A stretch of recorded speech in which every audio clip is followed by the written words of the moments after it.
A paz de Deus, de nosso Salvador Jesus Cristo a todos. Vamos continuar mais o estudo da Palavra de Deus, livro de Levítico, capítulo 6. Vamos ler com a ajuda de Deus e do seu bom Espírito, em nome de Senhor Jesus. O sacrifício pelos pecados voluntários. O pecado voluntário é todo aquele feito com intenção de pecar, aqueles pecados planejados, né?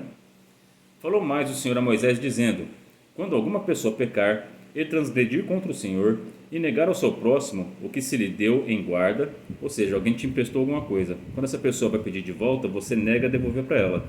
Quando você nega devolver aquilo que não é seu, que a pessoa te emprestou, você está pecando. Diante de Deus está registrado. Então vamos tomar cuidado. Fez isso, devolve aquilo que não é teu, restitui e peça perdão a Deus. E seja grato àquela pessoa que te emprestou, porque na hora que você precisou, na sua necessidade, aquela pessoa te ajudou. Então ore a Deus por ela e agradeça a ela e restitui aquilo que não é teu, em nome de Senhor Jesus. Ou o que depôs na sua mão, ou o roubo, ou o que retém violentamente ao seu próximo. Ou se a pessoa roubou, pegou algo aquilo que não é seu, né? E sem a pessoa ver, ou à força, violentamente, né? Então todo tipo de roubo, toda vez que a gente toma posse daquilo que não é nosso, é pecado diante de Deus. Então vamos se arrepender e clamar o sangue de Jesus, perdão pelos seus pecados, e você será perdoado. Se arrependa e não pratique mais esses erros, tá certo? Ou o que achou o perdido e o negar com falso juramento. Então a pessoa encontrou uma carteira na rua, tem lá o documento, você sabe de quem é aquela carteira. Aí aquela pessoa, olha, eu estava andando por aqui, você viu uma carteira, eu acho que eu derrubei aqui, você nega, fala que você não achou, é pecado, e diante de Deus você está sendo condenado. Então é bom você se arrepender. Arrependa-se, clame ao sangue de Jesus e você será perdoado. E restitui aquilo que não é seu. Fala, ó, encontrei tua carteira aqui, ó, tá aqui, ó. Aquela pessoa vai ficar feliz, vai orar por você e os dois serão abençoados. Ou fizer alguma outra coisa de todas em que o homem costuma pecar. Aqui o nosso Deus deixou bem claro que essas coisas, infelizmente, o homem costuma fazer, né? Isso aqui na época de Moisés já existia e até hoje existe. E enquanto existir homens na terra que não temem a Deus, vai continuar existindo, tá bom? Infelizmente é assim. Aqui nosso Deus deixa bem claro. Coisas que o homem costuma pecar. Tudo isso aqui que eu comentei, roubo, falso testemunho, negar que você encontrou algo para a pessoa, sendo que você encontrou, não devolver aquilo que foi emprestado, são coisas que o homem infelizmente costuma fazer. E tudo isso é pecado e Deus não se agrada dessas coisas. Será, pois, que, portanto, pecou e ficou culpada, restituirá o roubo que roubou, ou o retido que retém violentamente, ou depósito que lhe foi dado em guarda, ou o pedido que achou, ou perdido que achou. Então você se arrependeu, restitui aquilo que não é teu e você será perdoado. Não basta apenas se arrepender, tem que devolver aquilo que você pegou que não é seu, tá certo? Ou tudo aquilo sobre que ficou falsamente e o restituirá no seu cabedal. O cabedal eu não sabia o que era, fui pesquisar, é como se fosse um depósito das suas coisas de valor, né? Um cofre, por exemplo. E ainda, sobre isso, acrescentará o quinto, aquele de quem o dará no dia de sua expiação. Então, além daquilo que você devolveu, você tem que adicionar mais um quinto ainda, tá bom? Então, aqui nessa época aqui, a lei funcionava, né? Hoje os ladrões, se for preso, ele ganha dinheiro, porque na prisão tem o auxílio prisão, né? E a pessoa que foi roubada não recupera aquilo que perdeu. Infelizmente, nós vemos essa inversão de valores, né? Essas leis bem esquisitas que existem no dia de hoje, né?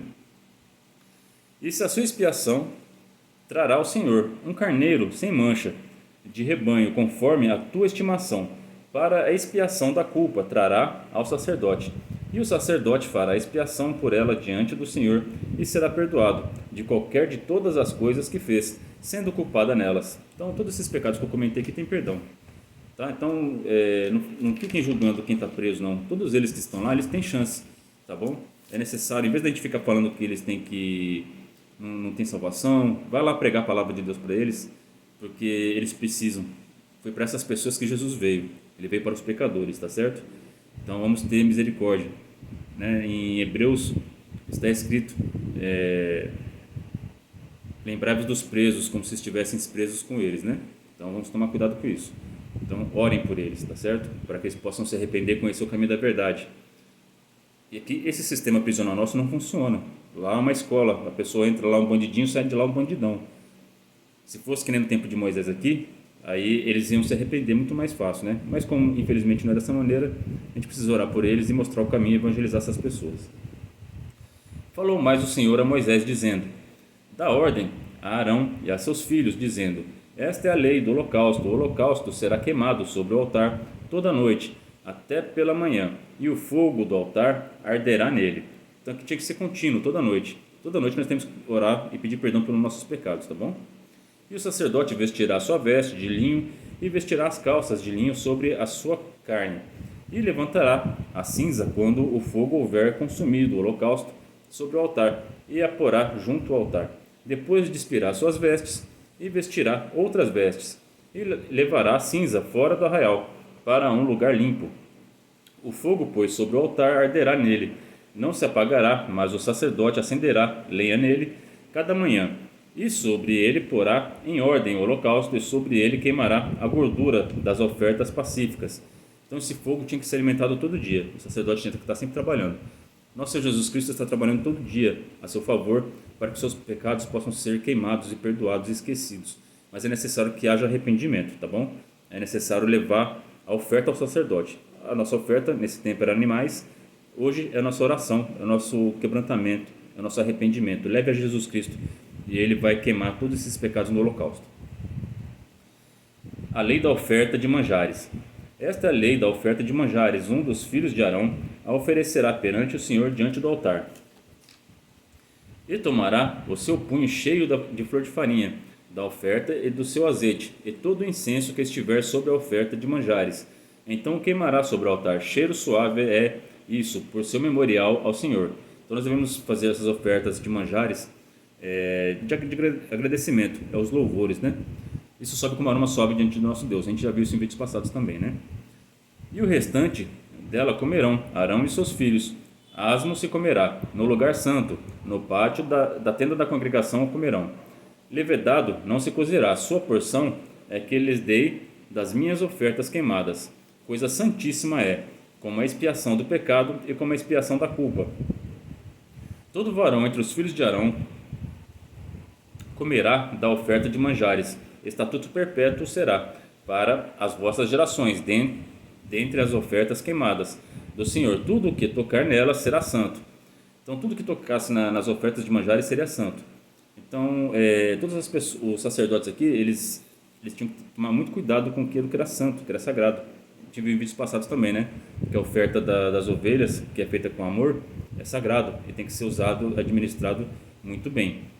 E era para ser feita a obra de Deus, e o que sobrasse podia ficar para os sacerdotes. Então, primeiro, as pessoas que pegam as ofertas e os dízimos, eles têm que fazer a obra de Deus, atender a necessidade da igreja, e o que sobrar, eles podem pegar essa porção para eles, é estatuto perpétuo. Até hoje está valendo isso aí, tá bom? A oferta na congregação dos sacerdotes. Falou mais o Senhor a Moisés, dizendo: esta é a oferta de Arão e de seus filhos, que oferecerão ao Senhor, no dia em que aquele for ungido, a 10ª parte de uma efa de flor de farinha, pela oferta de manjares contínua, a metade dela pela manhã e a outra metade dela à tarde. Numa caçola se fará com azeite cozida, atrarás, e os pedaços cozidos da oferta oferecerás em cheiro suave ao Senhor. Também o sacerdote que entre seus filhos for ungido em seu lugar fará o mesmo, por estatuto perpétuo, seja, toda será queimada ao Senhor. Esse verso aqui eu achei importante, esse estatuto perpétuo de sucessão, porque quando um sacerdote ia deixar seu cargo, ele tinha que ungir seu filho para assumir o posto, né?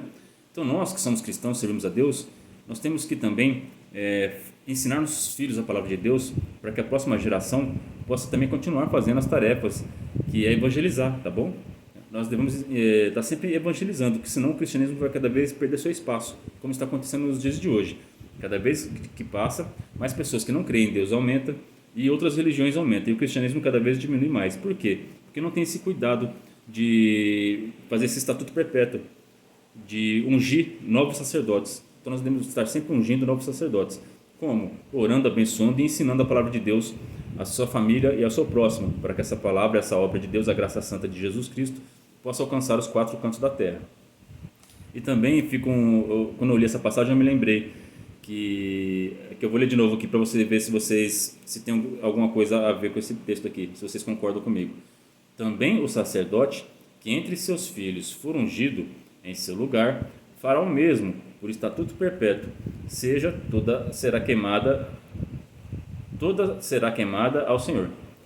Então aqui, o sacerdote ele tinha que sempre ungir o seu filho. Ele nunca podia deixar a igreja sozinha. Nosso Senhor Jesus Cristo, quando ele subiu aos céus, ele prometeu que quando ele subisse, o Espírito Santo Consolador ia descer para consolar nossas almas, para nos guiar até ele. Então, nosso Deus não deixou nós sozinhos. Ele deixou nosso Senhor Jesus Cristo, e quando Jesus Cristo subiu aos céus, ele também não nos deixou sozinhos. Ele mandou o seu Espírito Santo Consolador. Então, isso fica importante para nós. Se até a Trindade passa a unção e função de ensinar, nunca deixar a igreja sozinha, nós também temos que seguir o exemplo do nosso Deus Pai, do nosso Deus Filho e do nosso Espírito Santo Sagrado de Deus. Nós devemos estar sempre dando continuidade a essa graça e evangelizando ao máximo de pessoas que a gente possa fazer, tá bom? Então, estudem isso, reflitam sobre isso, ensina seus filhos, leva seus filhos para a igreja, para que eles possam continuar a obra de Deus, tá certo?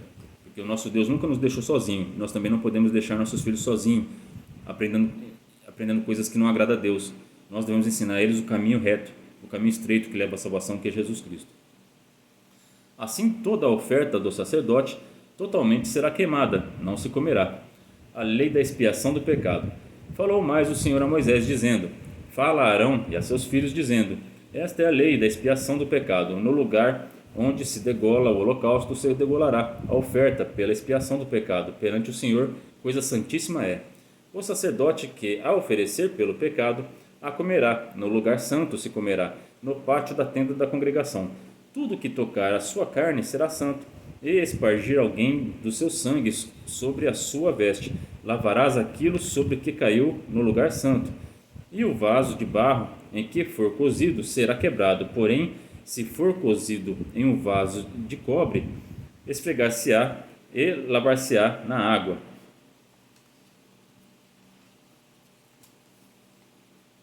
Todo varão entre os sacerdotes a comerá, coisa santíssima é.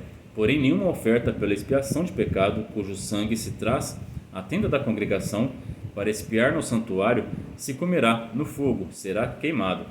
Então, toda obra que era pecado de expiação, era sacrifício de expiação, ele era queimado, ele não podia ser consumido. Então, a mesma coisa, isso quer dizer para nós que o pecado, ele tem que ser totalmente queimado, ele não pode ser consumido, a gente não pode voltar a praticar ele, tá certo? Então, lembrem-se disso. Esse é o capítulo 6 de Levítico. Como eu já tinha explicado muitas coisas sobre esse capítulo, eu só fiz a leitura e fiz alguns comentários sobre a leitura. Mas se alguém tiver alguma coisa para acrescentar, em nome de Jesus, manda para mim, para que eu possa colocar na descrição do vídeo, para que a gente possa estar totalmente edificado na palavra de Deus. E se caso eu falei alguma coisa que não está de acordo com a palavra, por favor me orientem também, tá? Então eu agradeço a todos que estão assistindo, acompanhando esse estudo de Levítico. É um livro bem difícil de estudar, né? Mas está sendo bem gratificante para mim, principalmente na parte da consagração, né? Quanta coisa importante a gente aprendeu de santificação, de coisas que não podemos fazer. Então vamos continuar nos santificando, nos consagrando, para que todos alcançamos a vida eterna em Cristo Jesus. Deus abençoe a todos que assistiram esse vídeo. Deus abençoe todos que orem por mim, pela minha família. Eu oro por todos vós que assistem esses vídeos e os inscritos do canal. Abençoe a nossa nação, proteja nós de todo o mal. Que o nosso Senhor Jesus Cristo volte logo, que nós estejamos preparados para quando Ele retornar. Agradecemos a Deus por tudo. Deus abençoe o vídeo de todos. Em nome do Senhor Jesus Cristo, Deus seja louvado.